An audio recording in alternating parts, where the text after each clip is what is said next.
तनया मूसा मुपयने यदुत्तमा तत्र युद्धम भूतघोरम हरि शंकरयोर्महत्। बाणासुर भगवान शिव का परम भक्त था। भगवान शिव की बड़े भाव से विधि विधान से पूजा करता था। एक बार भगवान शिव से इसने कहा कि महाराज हमारी बड़ी इच्छा है कि हम जब आपकी आरती करें पूजा करें तो 1000 भुजाओं से करें। हमें एक भुजा 1000 भुजाएं दे दो। भगवान तो ऑर्डरदानी है। जो इच्छा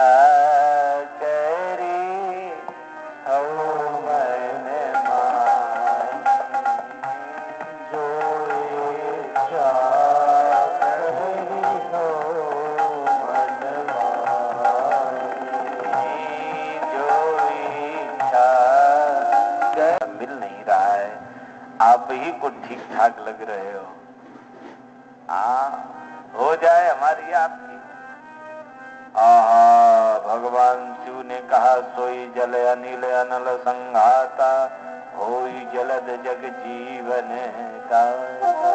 अरे मूर्ख, मुझसे ही तुझे बल मिला और मुझसे ही युद्ध करने आया। भगवान शिव ने एक पताका दे दिया, ले जाओ इस पताका को अपने महल में लगा लेना। जिस दिन ये पताका नीचे गिर जाए समझ जाना तुम्हारे समान कोई योद्धा पैदा हो गया है, तुम्हें पराजित करने वाला। बड़ा प्रसन्न है, पताका को महल में लगा दिया। एक बार उषा काल में इसकी पुत्री का जन्म हुआ जिसका नाम उषा रखा गया। उसी समय झंडा नीचे गिर गया। धीरे धीरे उषा बड़ी हुई, बड़ी हो गई। उषा की एक सहेली थी जिसका नाम था चित्रलेखा।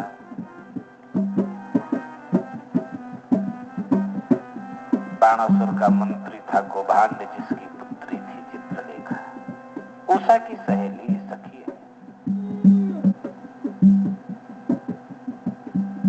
उषा रात्रि में सोते समय भगवान के पौत्र अनिरुद्ध को स्वप्न में देखा कि अनिरुद्ध के साथ मेरा विवाह हुआ है। चित्रलेखा ने पूछा उषा राजकुमारी आज आपका मन व्यथित क्यों है? उषा ने बताया सखी मैंने एक पुरुष को स्वप्न में देखा है, क्या उसे तो बुला सकती हो मेरे यहाँ पास तक? चित्रलेखा चित्र बनाने में बड़ी निपुण थी। यक्षों का चित्र बनाया, गंधर्वों का चित्र बनाया, मनुष्यों में का चित्र बनाया। जैसे अनिरुद्ध का चित्र बनाया उषा ने हृदय से लगा लिया यही वो पुरुष है, यही पुरुष है। चित्रलेखा ने कहा ये तो भगवान का पौत्र है। सोते हुए अनिरुद्ध को उषा के कक्ष में सुला दिया। ये बात जब बाणासुर को पता चली, उषा अनिरुद्ध दोनों को जेल में बंद कर दिया। यही खबर नारद जी ने बताई। भगवान कन्हैया आए, बाणासुर को ललकारा। बाणासुर दौड़ करके भगवान शिव के पास गया, भोलेनाथ की प्रार्थना करने लगा। भोले बाबा ने कहा कहो बाणासुर।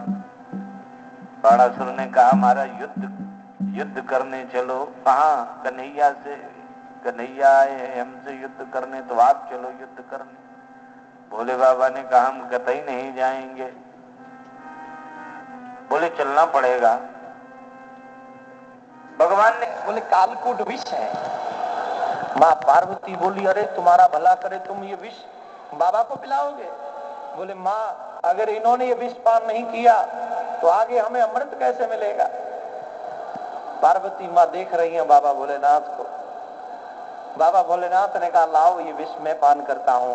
माँ बोली नहीं ये विष है। बोले तो मुझ पे क्या असर होने वाला है? हमारा घर हमारा परिवार तभी चलेगा जब बच्चों की रक्षा के खातिर हम बुजुर्ग अपमान रूपी विष भी पान कर लें। जो घर के मुखिया, घर के प्रमुख लोग अपमान का विष भी पान करने की क्षमता रखते हैं, उनके घर कभी टूटते नहीं है मेरे भाई बहन। उनके घर हमेशा आगे बढ़ते हैं मजबूती के साथ। ये विष बाबा भोलेनाथ बोले अगर हम पान नहीं करेंगे तो कौन करेगा। बाबा भोलेनाथ ने कालकूट विष अपने हाथ में लिया। मां पार्वती दोनों हाथ जोड़कर खड़ी हो गई। जिस व्यक्तित्व को कभी भी सुख वैभव ऐशो आराम की आवश्यकता न पड़ी और न कभी महसूस किया, न कभी इच्छा रखी, वही व्यक्तित्व त्यागियों में अग्रगण्य वो बाबा भोलेनाथ विष को हाथ में लेकर सहज खड़े हो गए और उस विष को उठाया, विष के कलश को उठाया और मुख से लगाया और गट गट करके सारा विष पान कर गए। लेकिन उस विष को बाबा ने हृदय तक नहीं जाने दिया। क्यों नहीं जाने दिया? बोले इसलिए नहीं जाने दिया, मेरे हृदय में भगवान श्री राम बसते हैं। अगर यह विष हृदय में चला गया तो मेरे प्रभु को कष्ट होगा, इसे हृदय में नहीं जाने देना। तो उसे कंठ में ही रख लिया।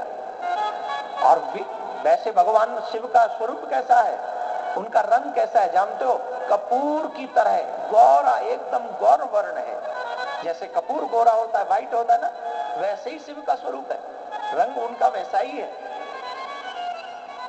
गौर रंग है बाबा भोलेनाथ का, कपूर की तरह। तुम्हारी तरह नहीं है, कपूर की तरह है। कई लोग गोरे होते हैं लेकिन उतने गोरे नहीं होते ना। कपूर जैसा है व्हाइट, वैसे बाबा भोलेनाथ हैं। लेकिन जब विष पान किया तो कंठ नीला पड़ गया, कंठ में रोक लिया ना।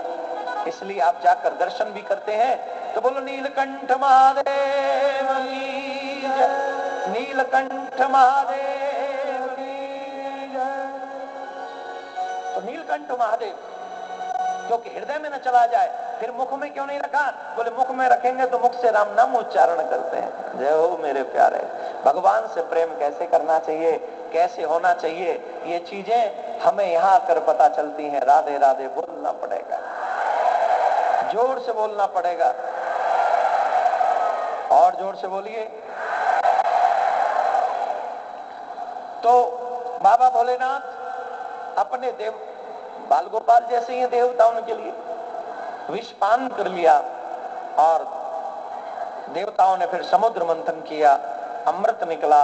अमृत देवताओं को भगवान ने पान कराया, विष दैत्यों को पान करा दिया। ये बहुत लीलाएं है, लीलाओं को आगे आप श्रवण करेंगे। माता राम ना जइयो परदेश ओ मैया, 5-10 मिनट और बैठ जाओ, सिर्फ 5-10 मिनट।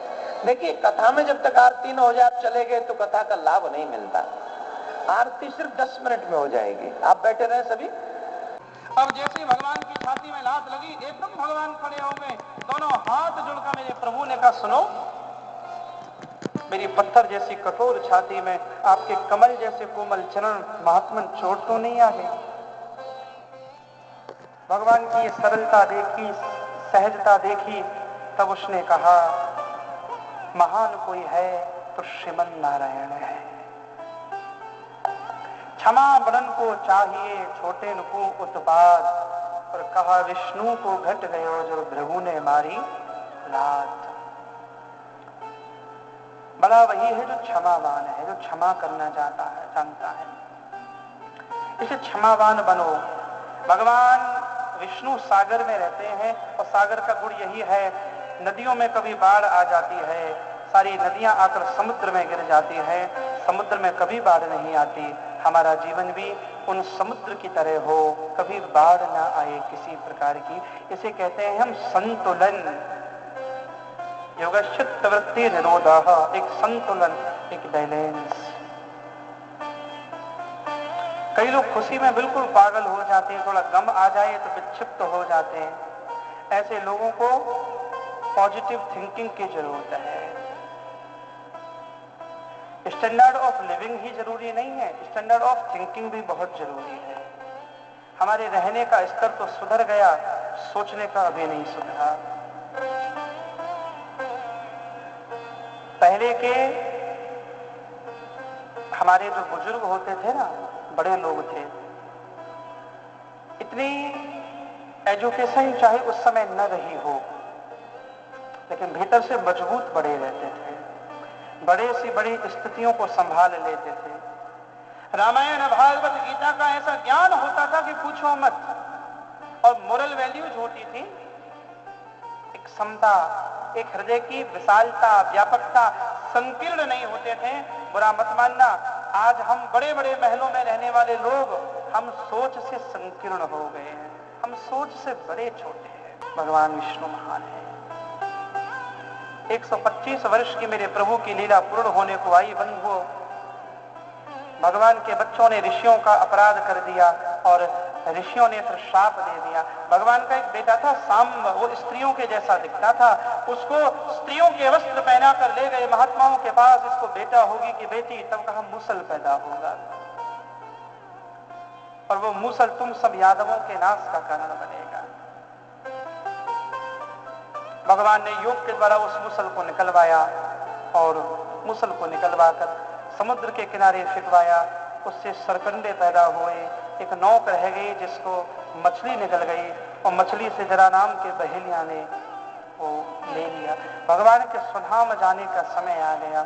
11.5 वर्ष गोकुल वृंदावन, 14.5 वर्ष श्री मथुरा जी, 100 वर्ष की मेरे प्रभु की द्वारिका लीला। नागुनाते खिलाधारो देव कार्य वशिष्ठम कुलम च प्रसापेन नष्ट प्राय महूदिदम। देवताओं ने भगवान से प्रार्थना की कि अब आप गोलोक में पधारें। भगवान और उद्धव जी महाराज का बड़ा सुंदर संवाद है, और वह संवाद किया है दत्तात्रेय के रूप में। भगवान ने उद्धव जी महाराज को और उपदेश देकर श्री उद्धव जी महाराज की शंकाओं का मेरे प्रभु ने निवारण किया है। बंधुओं, श्रीमद् भागवत कथा का आज 7वां दिवस, और विगत 26 तारीख से हम सब इस कथा का आनंद ले रहे हैं। एक दो सूचना मैं दूंगा, फिर आनंद की ओर चलेंगे। प्रथम तो ये, कल इस कथा का संपूर्ण यज्ञ का संपूर्ण अनुष्ठान का मंगल समापन कल होगा। तो 7 दिन से जो लोग कथा सुनने आ रहे हैं वो भी, और जो नहीं आ रहे, तो जो टीवी पे भी सुन रहे हैं, कल संक्षिप्त अनुक्रमणिका का